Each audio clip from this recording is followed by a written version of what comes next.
Chakshurun Shri Gurave Namaha Sri Chaitanya Manobhishtam Sthapitam Yena Bhutale Swayam Rupa Kadamahyam Dadati Swapadantikam Vandeham Shri Guru Shri Yutapadakamalam Shri Gurun Vaishnavanscha Sri Rupam Sagrajatam Sagana Raghunadhanvitam Tam Sajivam Sadvaitam Savadutam Parijana Sahitam Krishna Chaitanya Devam Sri Radha Krishna Padan Sagana Lalita Shri Vishakhanvitamscha Hey Krishna Karuna Sindho Dina Bandho Jagatpate Gopesha Gopika Kanta Radha Kanta Namostute Tapta Kanchana Gaurangi Radhe Vrindavaneshwari Vrishabhanu Sute Devi Pranamami Haripriye Vancha Kalpatarubhyascha Kripa Sindhubhya Evacha Patitanam Pavanebhyo Vaishnavebhyo Namo Namaha Jai Shri Krishna Chaitanya Prabhu Nityananda Shri Advaita Gadadhar Srivasadi Gaura Bhaktavrinda Hare Krishna Krishna Krishna Hare Hare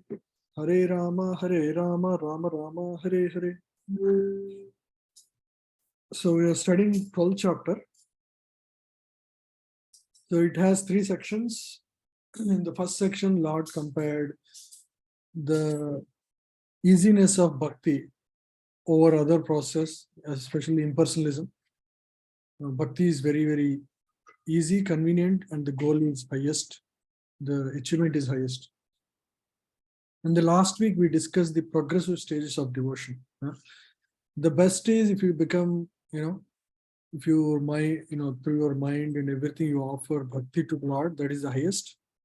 If you cannot offer, then Lord offered, okay, you can work and offer all your results to Krishna, right? If you can't do that, at least work with the detachment. If you can't detach yourself, at least develop knowledge and vairagya, right? So those are the stages of elevation.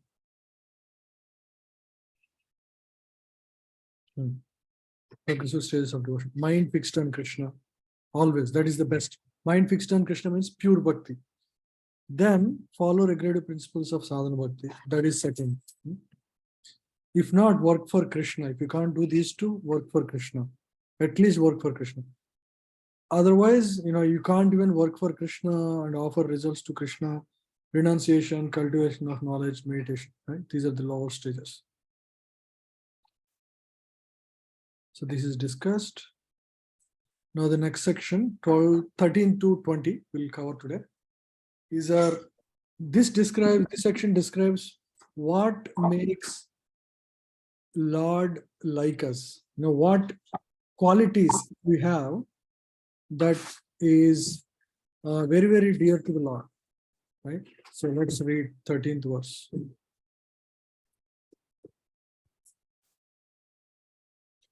Adveshta sarva bhutanam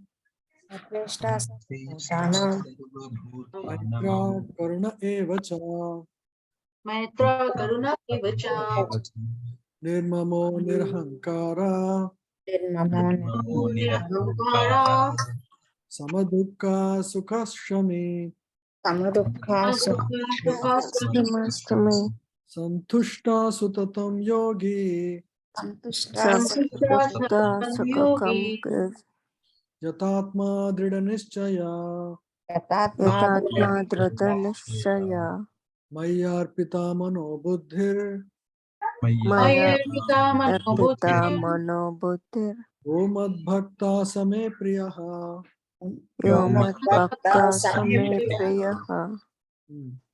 So Krishna is saying, Mad Bhakta, my devotee, I am very, me priya means I like him very much. Only if, especially if he has these qualities.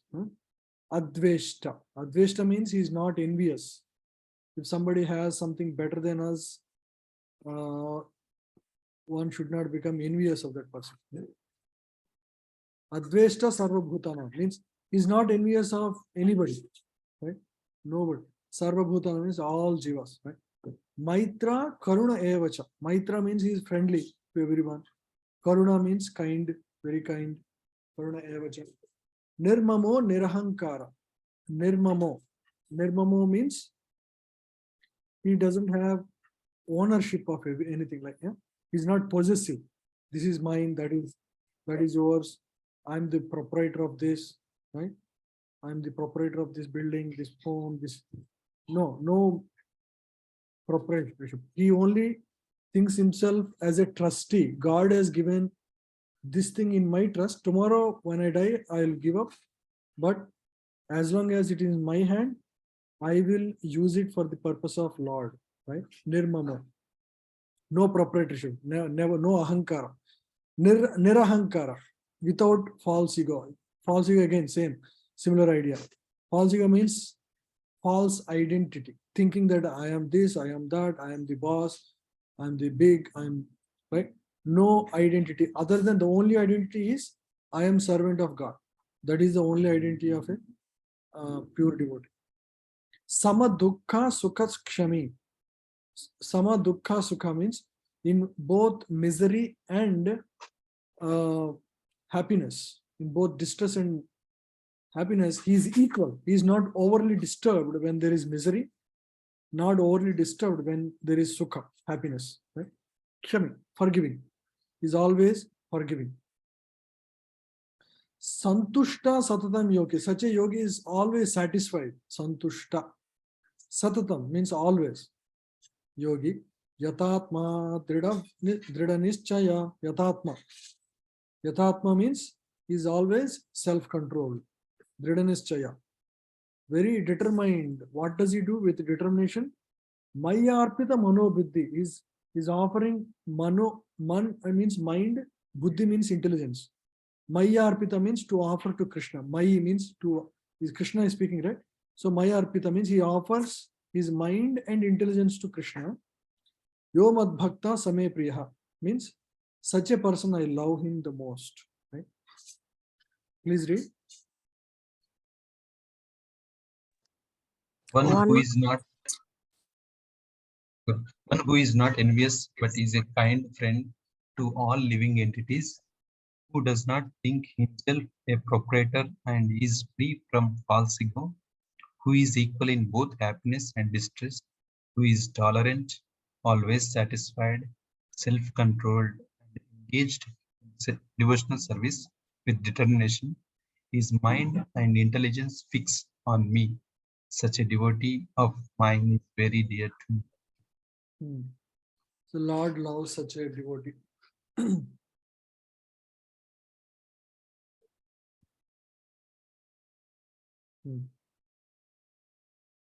Okay, so we discussed each of these characteristics.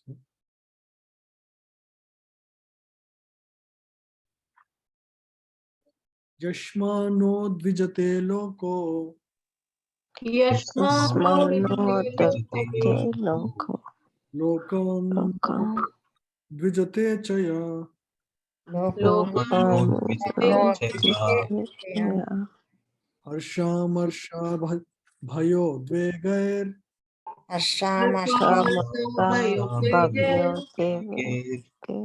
Mukto ya sachame priyaha.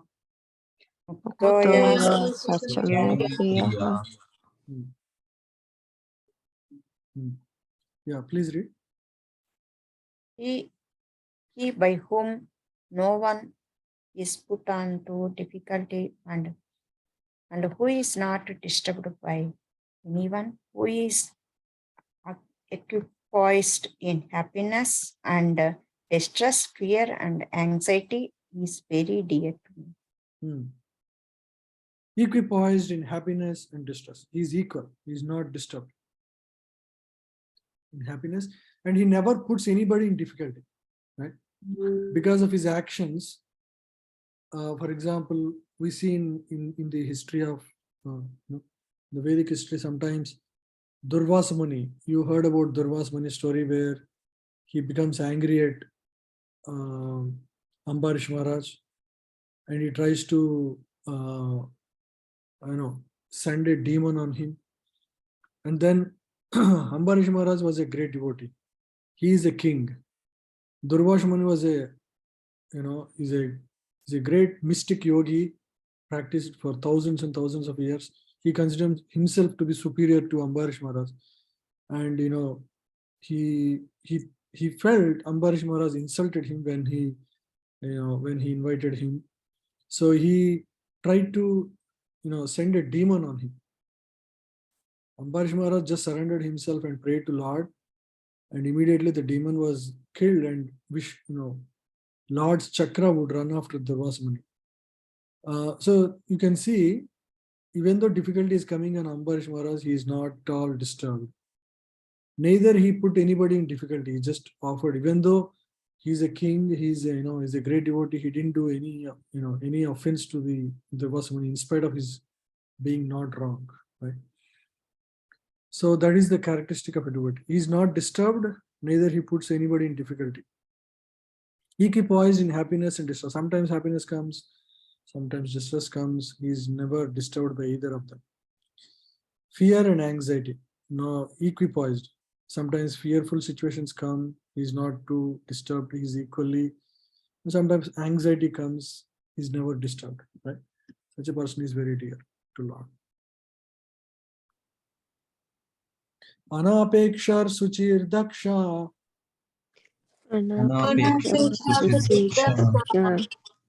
Udasino Gatavyataha. Varamba Parityagi. Sarvaramba Parityage Yomad Bhakta Same Priyaha. Bhakta Same Priyaha. Please read.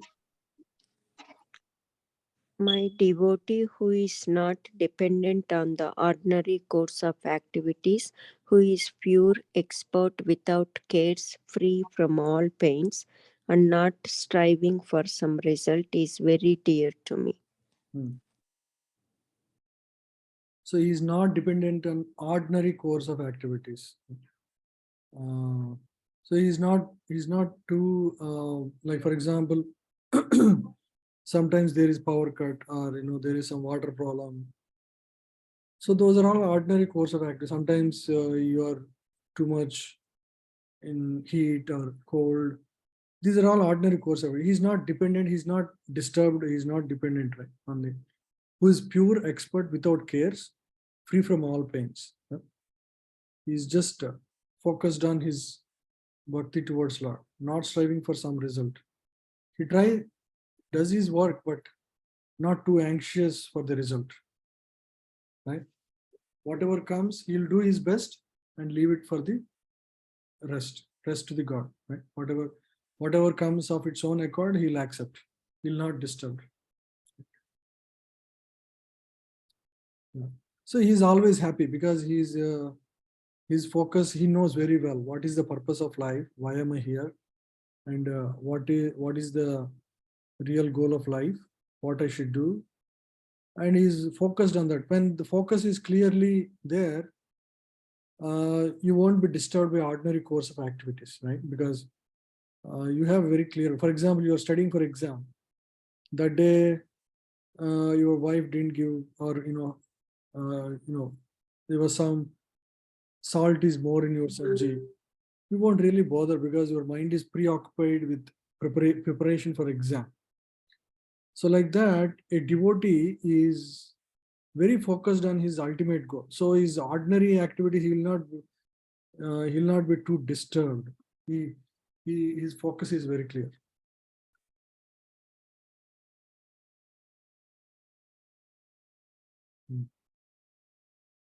Yona hrishyati nadvesti. Yona hrishyati nandvesti. Sochati na kankshati. Sochati na kankshati. Shubha shubha parityagi. Shubha shubha parityagi. Bhaktimanya same priya. Bhaktimanya same priya. Yeah, please read.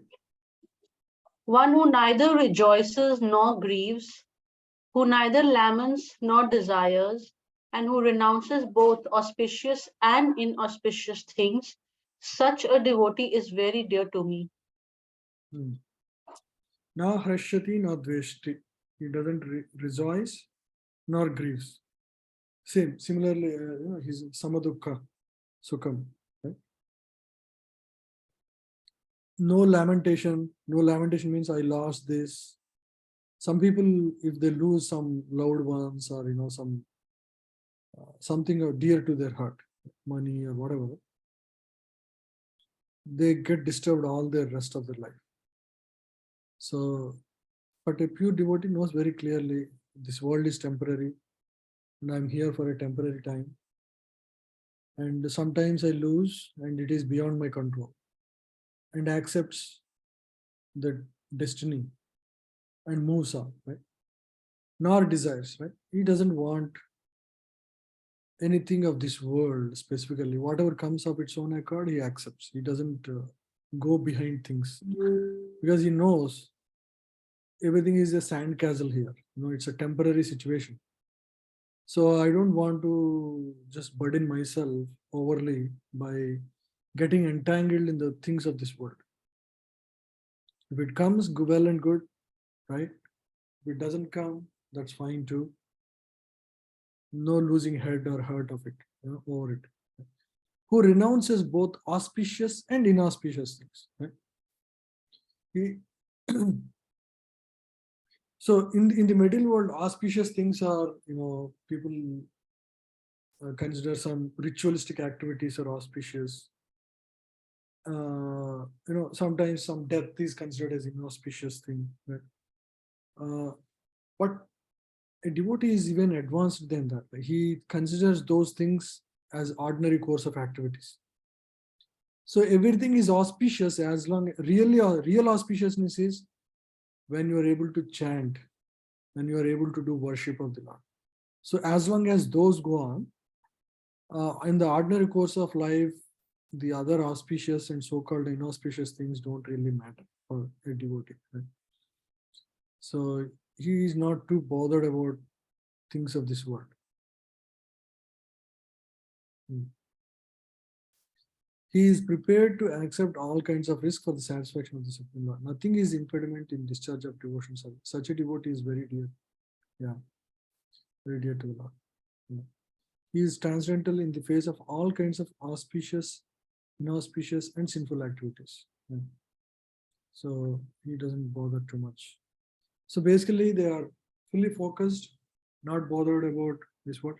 Automatically, all these qualities come when we are sincere in chanting and hearing, studying scriptures. All those qualities come automatically. It's not like we try to acquire separately. Just by chanting every day sincerely for a period of time, we should get all those qualities. Samashatro chamitre cha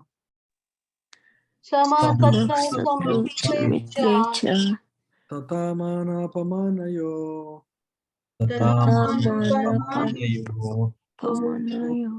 Sitoshna Sukadukeshu Shitosna Sukadukeshu Mahsanga Vajita Samasanga Vivarjita Tulya Ninda Stuterna Mauni Tulyaninda Stutirmauni Santushto Yena Kenachit Santusto Yena Kenachit Keta Stira Mate Aniketa Aniketa Siddharmate Bhaktiman Me Priya Nara Priyo Nara Bhaktiman Priyo Nara.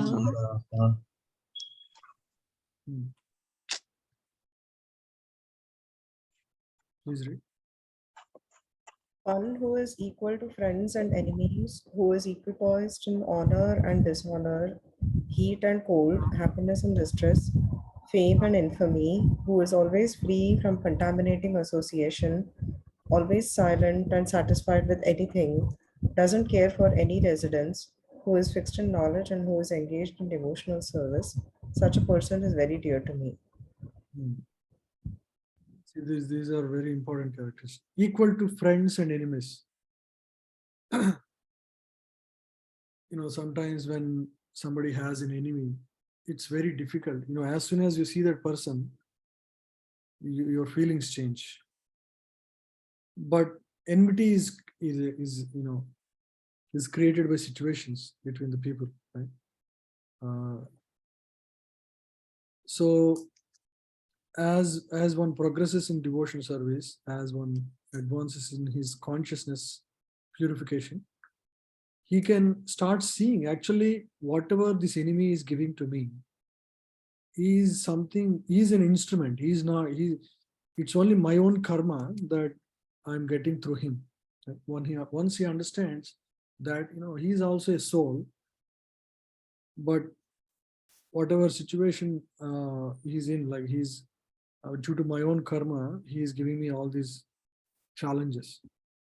Once you start seeing like that, ultimately, as you know, like they're also soul, means he's also as good as you in terms of being a part of the God, right? So once you start seeing on the spiritual platform, then this equal vision comes. Right? Equipoise in honor and dishonor. Sometimes we may be honored for whatever good we did. Sometimes, wantingly or unwantingly, we may get dishonor because of somebody's misunderstanding or our own incorrect actions, or because of immaturity or whatever. So an advanced soul actually tries to learn from every situation, and he's not bothered too much about it, because honor and dishonor is for the body, right? As soon as the soul leaves the body, it has nothing, no real honor or dishonor there. Sometimes honor acts as a catalyst for increasing one's false ego, thinking, he's a big. Suppose you did some charity and people praise you, you think you are something big, right? So that's also not good, because you're not real giver. Whatever you have that you have given is actually God's grace. It is quite possible that money could have been given to somebody else by God, right? It's just temporarily you have the position of that money and you gave it. And when you leave the body, you have no more positions of what you have right now. So one who understands he is only a trustee of everything that he has, he's not too disturbed by honor or dishonor. Heat and cold, he is not, because he's beyond the body, bodily consideration. There is no consideration of heat and cold. Of course, there is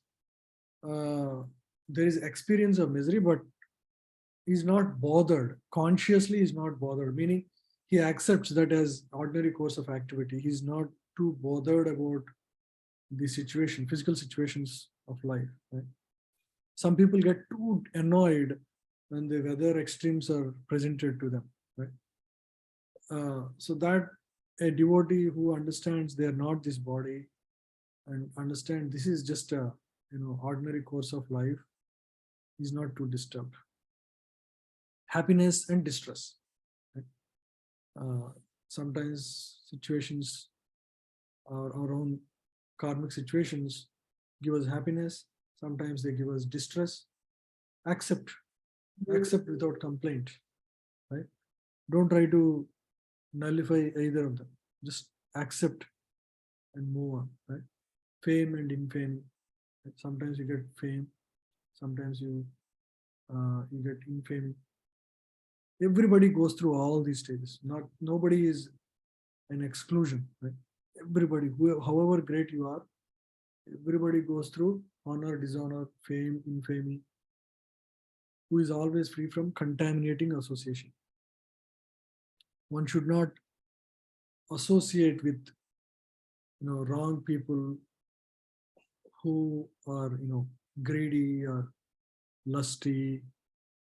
Such people's association one should avoid, because that will contaminate their consciousness, will contaminate our consciousness. That will take away our desire to perform devotion service and attend Gita classes. So it will take away that desire to practice good things in our life. So one should always seek good association, satsang.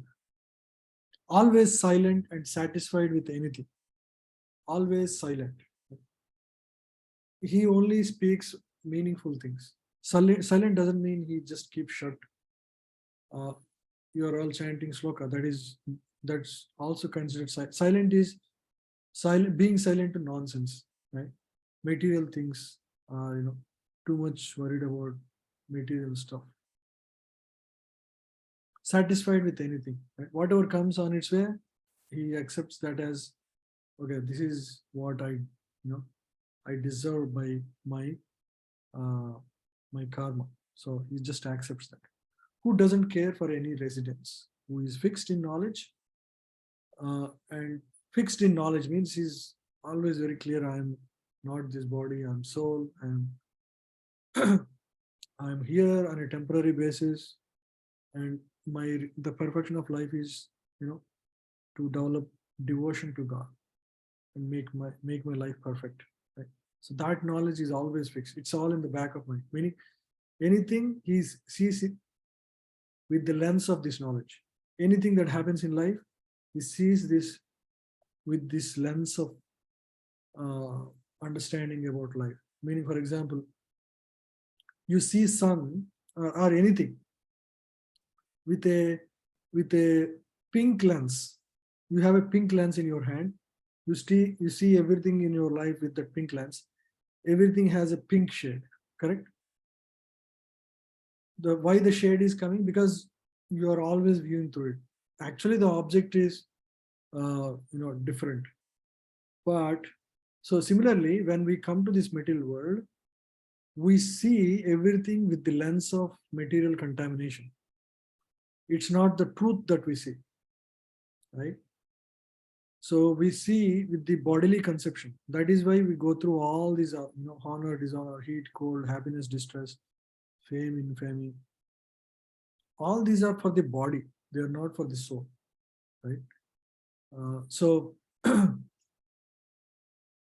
when one clears that lens and sees with the true knowledge, right, understanding their position and position of everybody else and position of God, then naturally they act properly, right? Their actions will be very appropriate.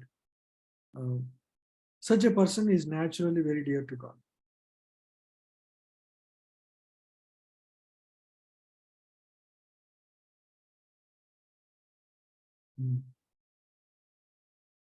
Ye tu dharmamritam idam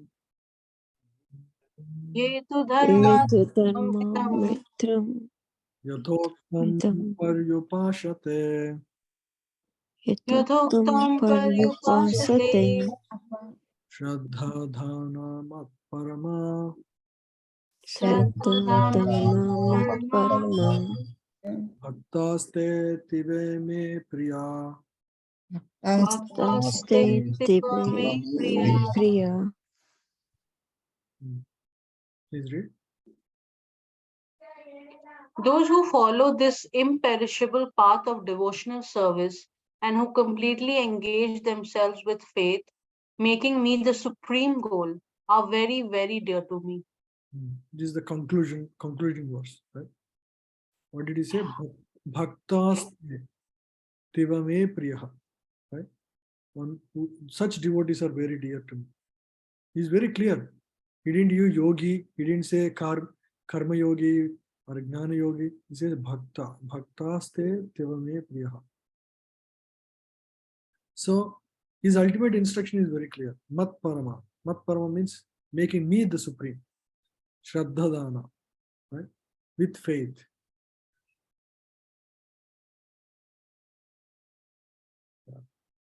So this is the highest path. Very clear from Krishna's words itself.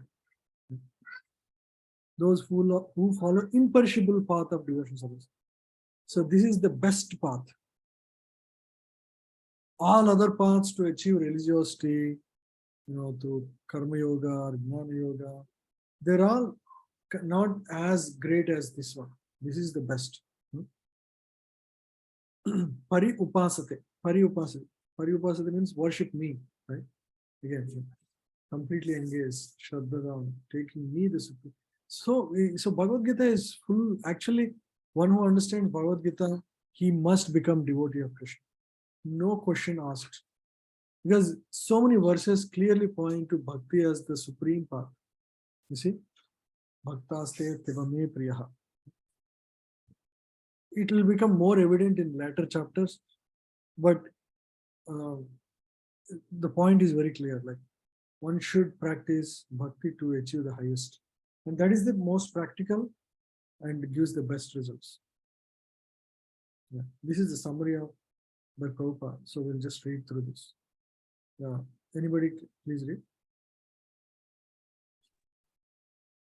This chapter, from verse 2 through the end, from Maya Kasya Manoyamam, fixing the mind on me through to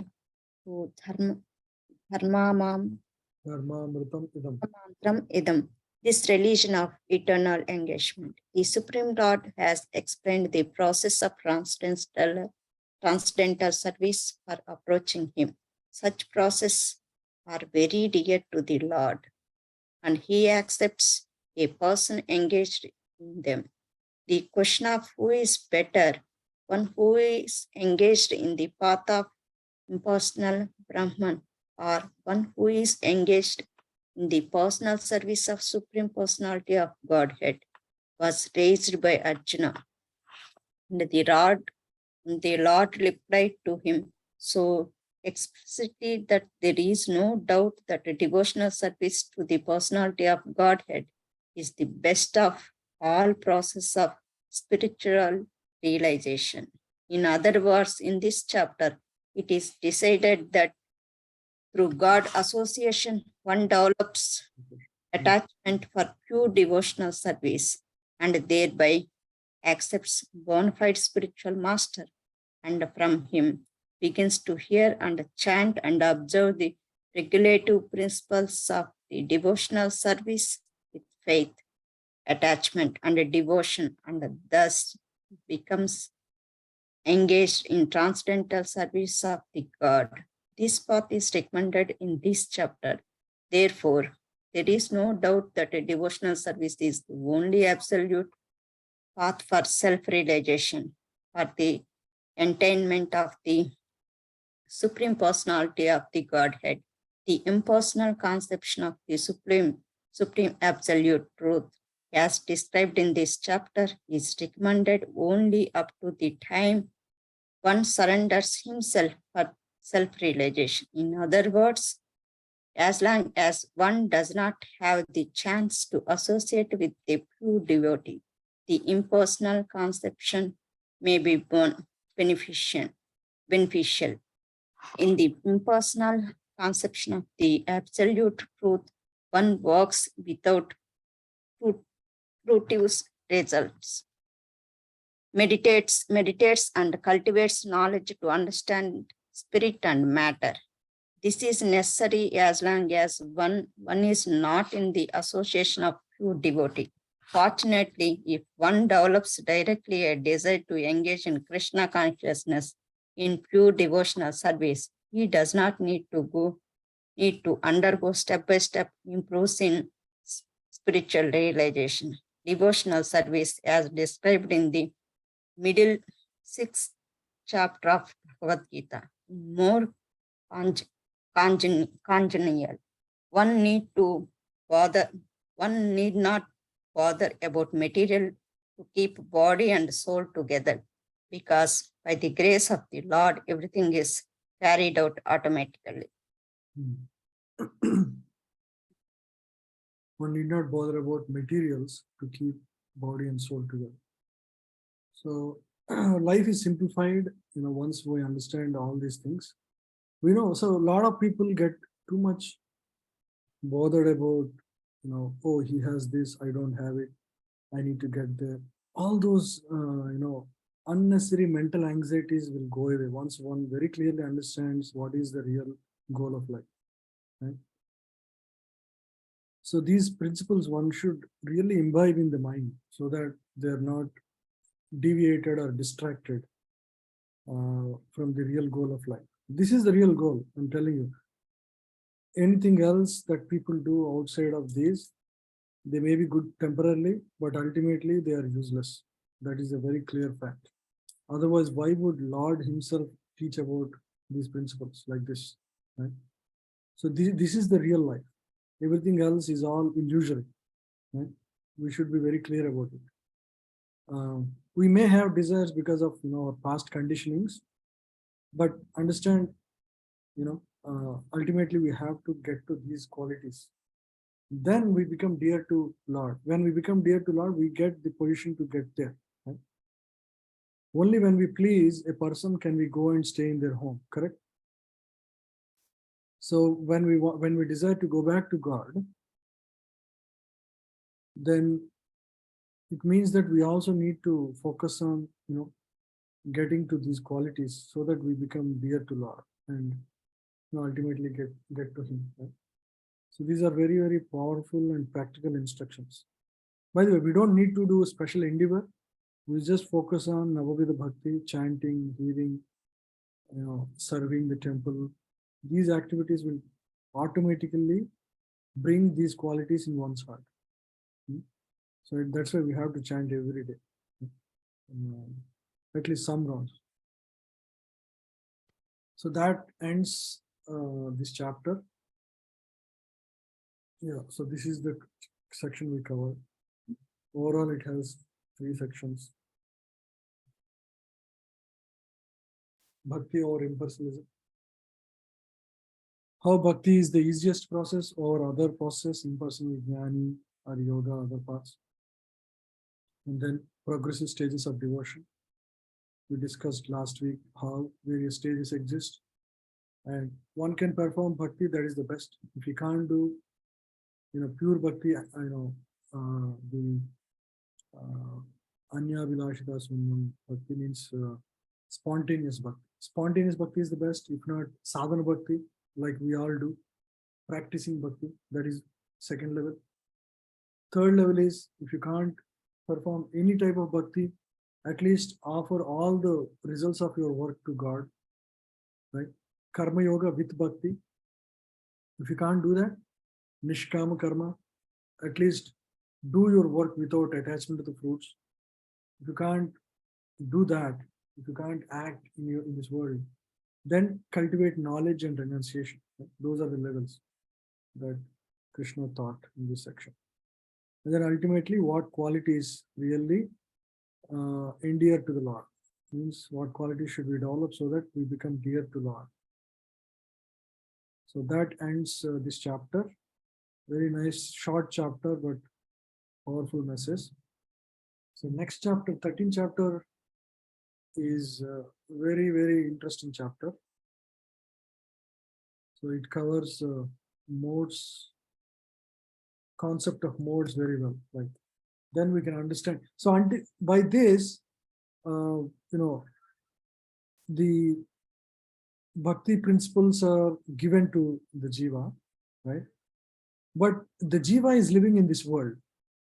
Now, how does he live in this world so that he can practice bhakti sincerely, right? So he need to, suppose you are given training, but you need to understand your team, your tools, so that you can perform your, what you learned in your training, right? So nature means how this material nature works, how this material world works, right? Who is the real enjoyer? God is the real enjoyer. And what is consciousness? So this is 13th chapter.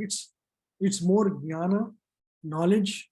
This chapters here onwards gives a lot of knowledge about this world, so that you can sincerely use that knowledge to practice bhakti, right?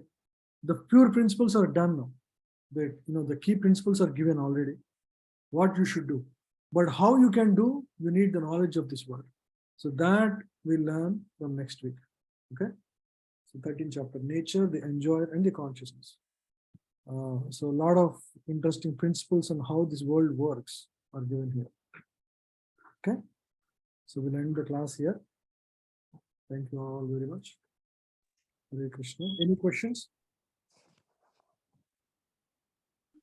After you finish all the chapters, Prabhuji, are you going to restart again for the other groups so we can join? Oh, no, we are not done now. No. After you finish all the chapters, like 18. Okay, yeah. So what was the question? Are you going to restart from the first chapter? Yeah, if there are students, we can restart another batch. Or there are other higher books after studying Bhagavad Gita. Mm. There are higher books. We can continue with those books. Or you can all join the Bhagavatam course that I'm doing on Sundays. A lot of devotees join there. Okay. A lot of options. We'll discuss when we get there. Okay. Yeah. Any other questions?